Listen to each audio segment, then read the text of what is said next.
Bismillahirrahmanirrahim.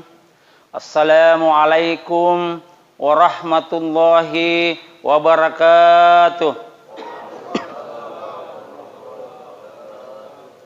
Alhamdulillahilladzi ahyana ba'da ma amatana wa ilaihin nusyur.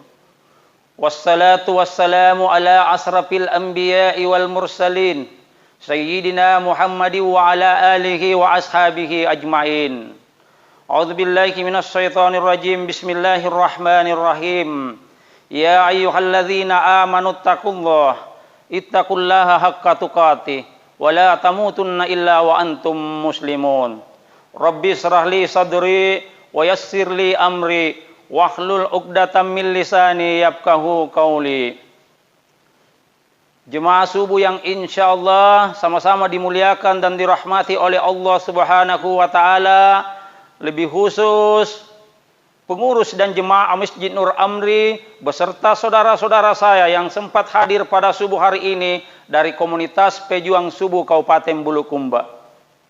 Bersyukur kepada Allah Subhanahu wa Ta'ala dengan mengucapkan alhamdulillahi rabbil alamin. Bersalawat kepada baginda Rasulullah Muhammad sallallahu alaihi wasallam dengan mengucapkan Allahumma salli ala Sayyidina Muhammad wa ala ali Sayyidina Muhammad.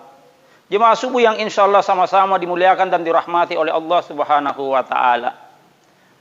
Insyaallah pada pertemuan subuh hari ini kita akan melanjutkan sirah yang terakhir kami bahas di Pejuang Subuh pada pertemuan terakhir saya, yaitu Sirah Nabawiyah tentang masuk Islamnya Umar bin Al-Khattab.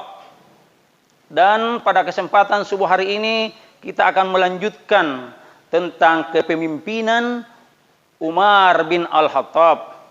Umar bin Khattab mempunyai nama Umar bin Khattab bin Nufail bin Abdul Uzza bin Riyah bin Abdullah bin Qar bin Rasah bin Adi bin Ka'ab, dan di Ka'ab inilah dia bertemu dengan nasabnya Rasulullah sallallahu alaihi wasallam. Beliau lahir di tahun 584 Masehi dan wafat di tahun 644 Masehi.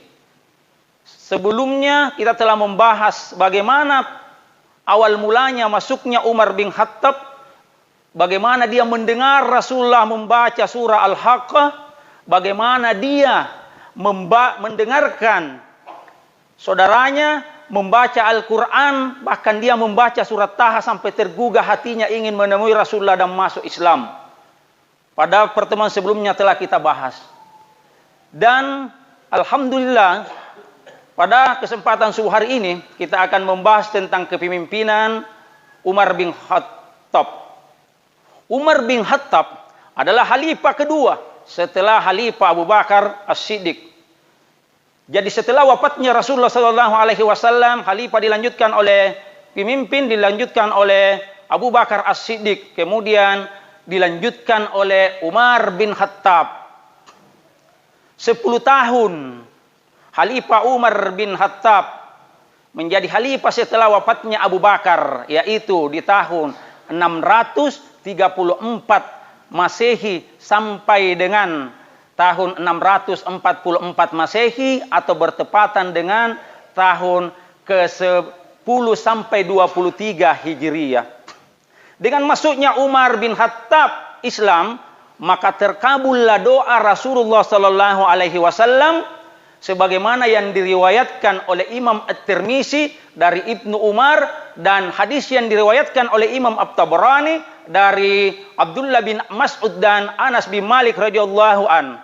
Allahumma izzal Islam fahabbir rajulain ilaik bi Umar ibn Khattab atau bi Abi Jahlin ibni Hisam. Ya Allah, muliakanlah Islam ini dari seseorang dari dua orang yang lebih engkau cintai, yaitu Umar bin Khattab dan Abu Jahal. Dan ternyata yang Allah paling cintai adalah Umar bin Khattab.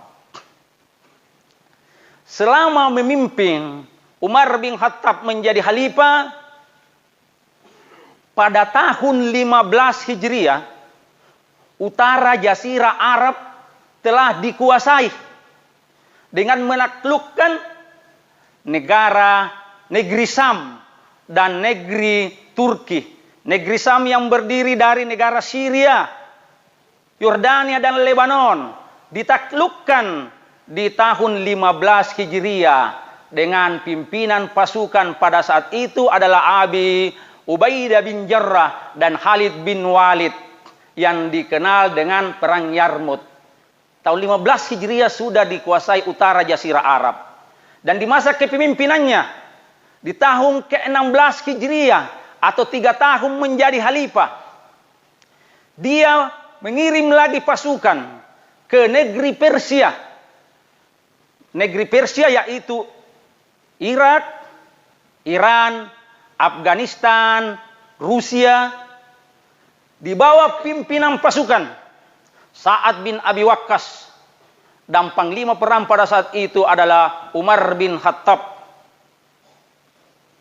Dan pada tahun ke-20 Hijriah kembali mengutus pasukan ke Mesir dengan pimpinan pasukan Amr bin As dan menaklukkan negeri Mesir, Afrika Utara, Tunisia, Maroko. Dan di masa kepemimpinan Umar bin Khattab ini sudah menguasai umat Islam pada saat itu, sudah separuh dunia dia kuasai. Luar biasa kepemimpinan Umar bin Khattab. Namun tahukah kita di masa kepemimpinan Umar bin Khattab ini beda, berbanding terbalik dengan kita di saat sekarang ini. Umar bin Khattab memimpin menjadi khalifah. Tidak sedikit pun harta yang disimpan di rumahnya. Sampai suatu ketika anak dari Umar bin Khattab mengadu kepada bapaknya, "Wahai bapakku, wahai ayahku, aku diolok-olok oleh temanku karena bajuku sudah robek. Masa baju anak khalifah, anak presiden, anak pemimpin bajunya robek-robek?" Apa kata Khalifah Umar bin Khattab kepada anaknya, "Wahai anakku, pergilah engkau ke Baitul Mal, temui pamanmu di sana dan sampaikan salamku kepadanya, dan sampaikan bahwa minta tolong gajinya ayahku, bapakku, tolong dibayar mendahului." Apa kata penjaga Baitul Mal? "Wahai anakku, sampaikan salamku kepada ayahmu Amirul Mukminin bahwa aku tak bisa membayar lebih duluan gajinya karena tidak ada yang menjamin bahwa ayahmu Amirul Mukminin Umar bin Khattab masih hidup sampai bulan depan." Coba bayangkan seorang anak presiden, pemimpin negara, untuk beli baju saja tidak ada.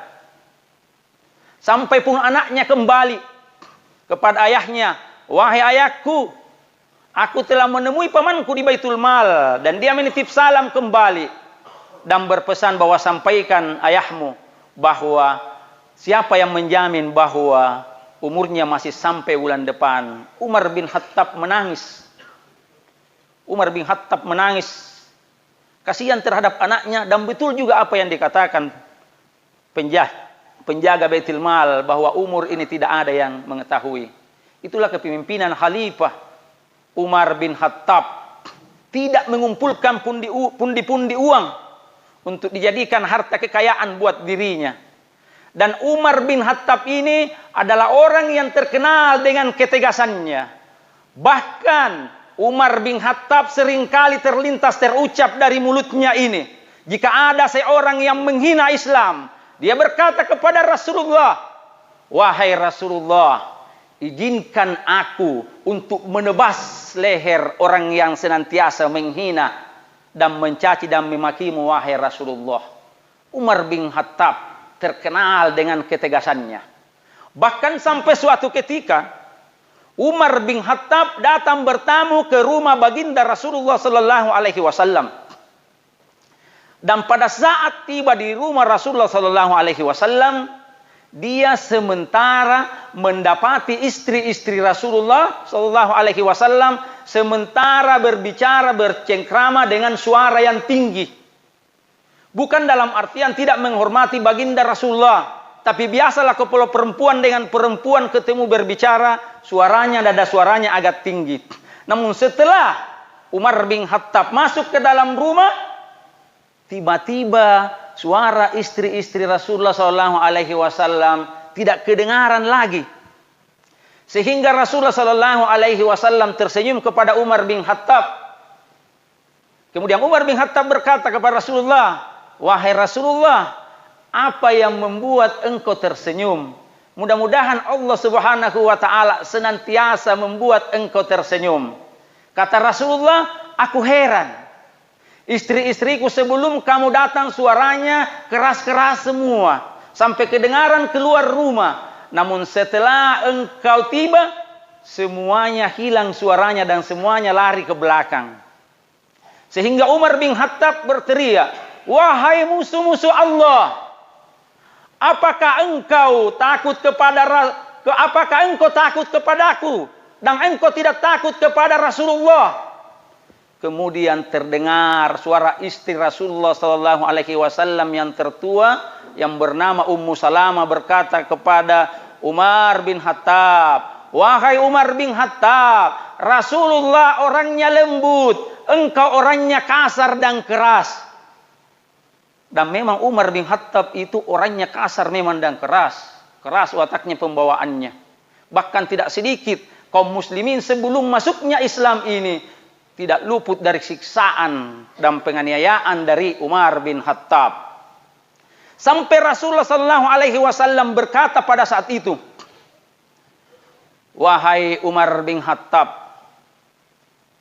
wahai Al-Faruq, gelarnya Umar bin Khattab digelar sama Rasulullah Al-Faruq, orang yang mampu membedakan yang mana yang benar dan baik, yang mana yang halal, yang mana yang haram.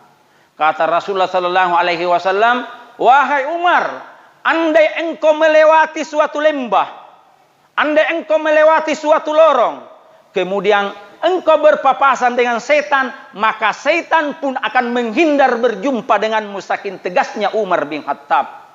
Disitulah awalnya terkadang kita dengar Umar bin Khattab, setan saja takut kepadanya. Jemaah subuh yang insya Allah sama-sama dimuliakan dan dirahmati oleh Allah Subhanahu wa Ta'ala. Selama kepemimpinan Umar bin Khattab, dia tidak mempunyai istana, dia tidak memiliki pasukan. Sampai suatu ketika Umar bin Khattab mengirim surat kepada Raja Romawi untuk mengajak masuk dan menganut Islam. Pada saat itu Raja Romawi belum bersedia untuk menganut Islam, sehingga diutuslah salah seorang perdana menterinya untuk menemui Umar bin Khattab di Madinah.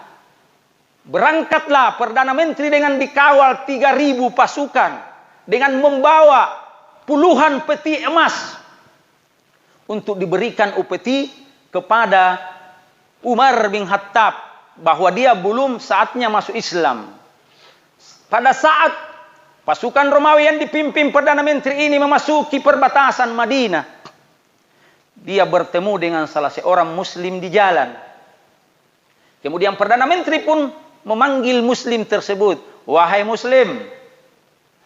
Ya, saya tuan. Iya, betul. Kamu.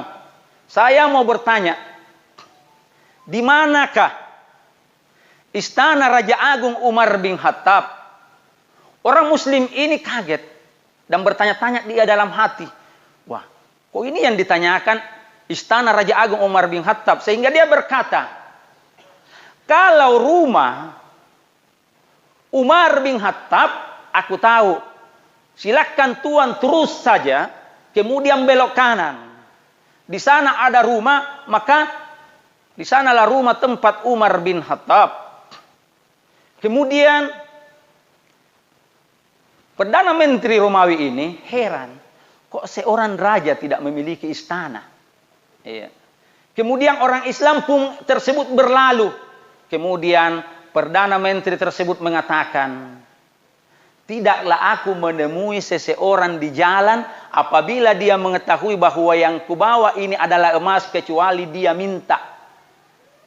Karena pada saat itu kalau setiap orang Romawi itu berangkat keluar membawa upeti kerajaan, dia itu disiapkan memang satu peti. Di saat dia bertemu peminta-minta di jalan, dia akan diberi. Ini orang Islam tidak minta. Begitulah watak dan karakter kita umat Islam. Dikatakan orang kaya, tidak jalan kaki, bajunya juga biasa. Sehingga dia melanjutkan perjalanan sesuai dengan penunjuk jalan yang ditunjukkan tadi orang Muslim tadi ini. Setelah tiba di suatu tempat, dia menemui lagi seorang Muslim yang pas pada saat itu duduk di bawah pohon. Kemudian Perdana Menteri bertanya kepada Muslim tersebut, "Wahai Muslim, saya mau bertanya." "Iya Tuan." "Di manakah istana Raja Agung Umar bin Khattab?" Kemudian Umar bin Khattab, karena kebetulan yang dia temui sementara duduk di bawah pohon ini adalah Umar bin Khattab. Kemudian Umar bin Khattab pun berkata, "Bagaimana jika sekiranya yang berdiri di hadapanmu ini adalah Umar bin Khattab?" Kemudian Perdana Menteri tersebut pun berkata, "Betulkah Tuan adalah Umar bin Khattab, Raja Agung Madinah?" "Ya, aku ini adalah Umar bin Khattab." Kemudian Perdana Menteri tersebut langsung turun dari kudanya. Kemudian berkata kepada Umar bin Khattab, "Wahai Umar bin Khattab, apa yang Anda tunggu di sini? Di mana istanamu? Dan di mana pasukan-pasukan pengawalmu?" Umar bin Khattab berkata, "Aku tidak memiliki istana. Dan aku tidak memiliki salah seorang pun pengawal. Lantas apa yang engkau lakukan di sini?" Kata Umar bin Khattab, "Aku baru saja mencuci bajuku, kemudian aku jemur dan aku tunggu untuk saya pakai." Itulah kepemimpinan Umar bin Khattab. Bedanya dengan kita ini, membuat istana yang besar-besar untuk kepentingan pribadi kita, mengumpulkan pundi-pundi untuk anak cucu kita, beda sekali dengan kepemimpinan Khalifah Umar bin Khattab. Bahkan dalam kepemimpinan Umar bin Khattab, di setiap malamnya sebelum dia tidur, tengah malam di saat orang-orang sudah tidur, dia keluar berjalan melihat semua bagaimana keadaan masyarakatnya, bagaimana keadaan penduduknya. Suatu ketika Umar bin Khattab sakit 3 hari 3 malam sehingga dia tidak keluar melihat bagaimana keadaan masyarakatnya. Dan pada malam keempat setelah sembuh dari sakitnya, Umar bin Khattab dengan seorang diri berjalan mengelilingi kota Madinah, melihat keadaan masyarakatnya. Dan tibalah sampai di suatu tempat di perbatasan kota Madinah. Dia mendapatkan seorang ibu yang sementara di depannya ada api unggun. Kemudian Khalifah Umar bin Khattab mendekati ibu tersebut sambil berkata, "Wahai Amatullah." Amatullah itu panggilan bagi perempuan Islam. Sementara kalau laki-laki Abdullah. "Wahai Amatullah, apa yang engkau perbuat?" Apa kata perempuan ini? "Pemimpin negeri ini tidak adil. Saya 3 hari 3 malam tidak makan." Ternyata selama waktu sakitnya Umar bin Khattab, orang ini tidak makan bersama anaknya. "Pemimpin negeri ini tidak adil. Saya sudah 3 hari 3 malam tidak makan dengan anakku. Sehingga aku memasak air dengan batu, dengan harapan anakku bisa berhenti menangis sambil tertidur karena menunggu makanan yang sekiranya bahwa yang kumasak ini adalah makanan. Itulah yang kulakukan." Jadi dia memasak batu hanya untuk menghibur anaknya bahwa ibunya sudah memasak sehingga dia tertidur lupa akan laparnya. Khalifah Umar bin Khattab pun pada saat itu berkata, "Tunggulah kalau demikian." Pada saat itulah Umar bin Khattab langsung menuju Baitul Mal untuk mengambil satu karung gandum. Kemudian dia pikul sendiri tanpa pengawal. Coba bayangkan kalau kita punya bupati, keluar malam-malam sendirian, tidak ada pengawalnya, Masya Allah luar biasa. Ini keluar tengah malam, dia pikul sendiri itu gandum sampai dia bertemu dengan salah seorang di jalan. Wahai Amirul Mukminin, engkau hendak kemana? Mari aku bantu angkat yang engkau pikul tersebut. Apa kata Amirul Mukminin? Biarlah aku pikul sendiri gandum ini. Apakah engkau ingin memikul dosa-dosaku di hari kemudian? Coba bayangkan kalimat yang terlontar dari mulut khalifah. Apakah engkau ingin memikul dosa-dosaku di hari kemudian? Kemudian Amirul Mukminin melanjutkan perjalanannya sampai ke rumah perempuan tadi dan diikuti oleh yang dia temani tadi papasan di jalan. Setelah tiba di rumah ibu tersebut, dia pun membersihkan, Amirul Mukminin membersihkan pancinya, kemudian memasak gandum tersebut. Setelah memasak gandum tersebut, dia memberi makan kepada ibu tersebut, memberi makan kepada 3 anaknya. Setelah mereka semua kenyang, bahkan gandum tersebut sisanya diserahkan ke ibu tersebut. Ibu tersebut pun berkata, andai pemimpin negeri ini seperti tuan, maka bahagia dan sejahtera semua penduduk Madinah. Dia tidak tahu bahwa yang ternyata yang sudah berdiri di depannya ini adalah Amirul Mukminin. Sehingga orang tersebut yang sempat tadi hendak memikul membantu Amirul Mukminin berbisik kepada ibu tersebut. Wahai ibu, apakah engkau tidak tahu bahwa yang memikul gandum tersebut, yang membantu ibu memasak adalah Amirul Mukminin Umar bin Khattab. Kemudian ibu itu pun memohon maaf kepada Umar bin Khattab, wahai Khalifah, aku tidak tahu kalau engkau adalah Amirul Mukminin, maafkanlah aku. Apa kata Amirul Mukminin? Mungkin Allah menegur aku melalui lisanmu. Saya bersyukur karena mungkin Allah menegur aku melalui lisanmu. Jemaah subuh yang insya Allah sama-sama dimuliakan dan dirahmati oleh Allah Subhanahu wa Ta'ala. Kisah terakhir kepemimpinan Amirul Mukminin ini pun kisah sangat masyhur yang sering kali kita dengar. Pemimpin tadi, pemimpin pasukan yang berangkat pada saat penaklukan negeri Mesir adalah Amr bin As. Pada saat Amr bin As tidak mampu, tidak sanggup lagi ikut bersama pasukan, maka Amr bin As ditunjuk oleh Umar bin Khattab menjadi gubernur di Mesir. Dengan menjabat gubernur di Mesir, istananya luar biasa. Istananya luar biasa.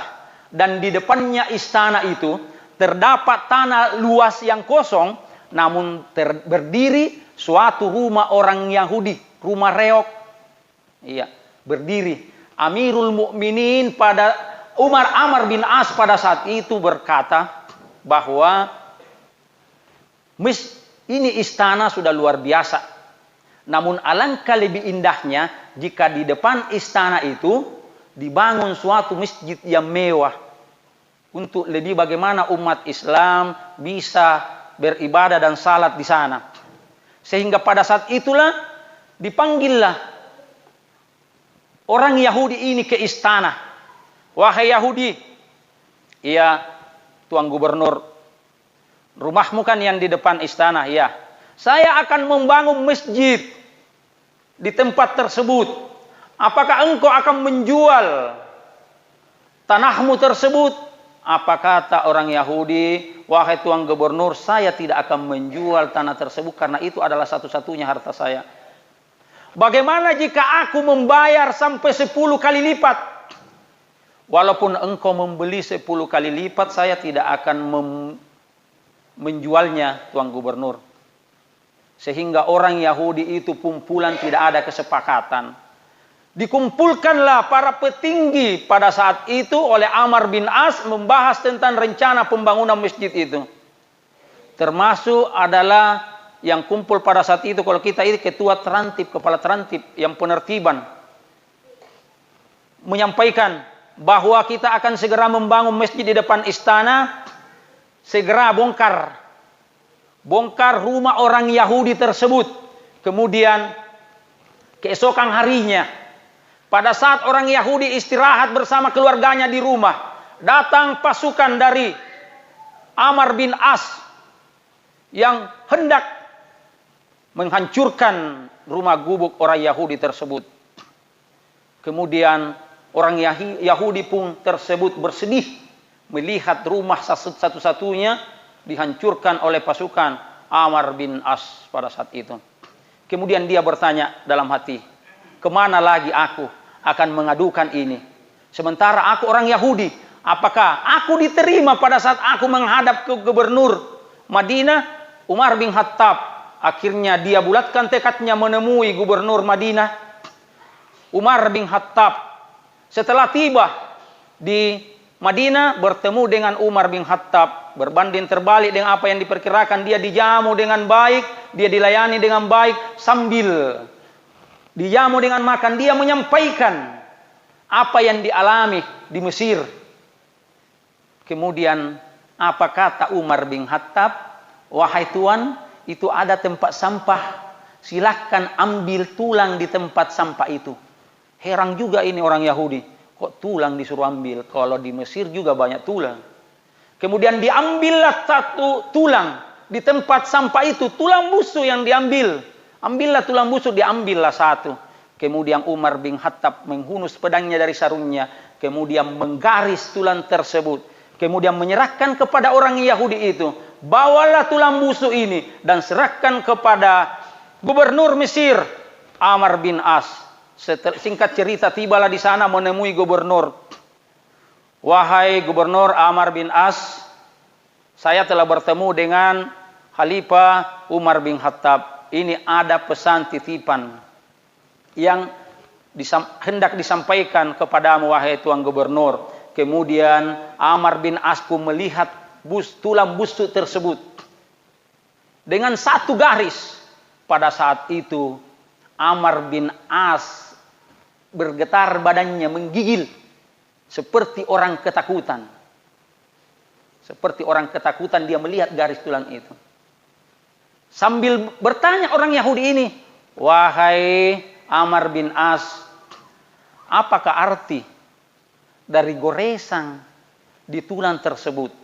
Kemudian dijelaskanlah bahwa arti tulang dengan satu goresan lurus ini mengatakan, wahai Amr bin As, apapun pangkatmu, apapun jabatanmu, suatu saat kamu akan menjadi tulang busuk. Berbuatlah lurus, berbuatlah adil seperti alif, huruf alif. Adil di atas, adil di bawah, seimbang di atas, seimbang di bawah. Langsung orang Yahudi tersebut terkagum. Wah, ini suatu goresan saja ini dari Umar bin Khattab, kok takut sekali Amr bin As. Sehingga dipanggillah seluruh pada saat itu pejabat-pejabat bahwa segera bongkar kembali masjid yang telah dibangun di depan istana. Dan pada saat itu apa kata orang Yahudi ini? Wahai Amr bin As, tidak usah engkau membongkar masjid tersebut. Tanah itu saya sudah infakkan untuk pembangunan masjid. Dan saksikanlah, hari ini saya masuk Islam. Asyhadu an la ilaha illallah wa asyhadu anna Muhammadar Rasulullah. Itulah sedikit kisah kepemimpinan Umar bin Khattab. Saya rasa cukup sekian dan demikian. Lebih dan kurangnya mohon dimaafkan. Wallahul muwafiq ila aqwamit thariq. Assalamualaikum warahmatullahi wabarakatuh.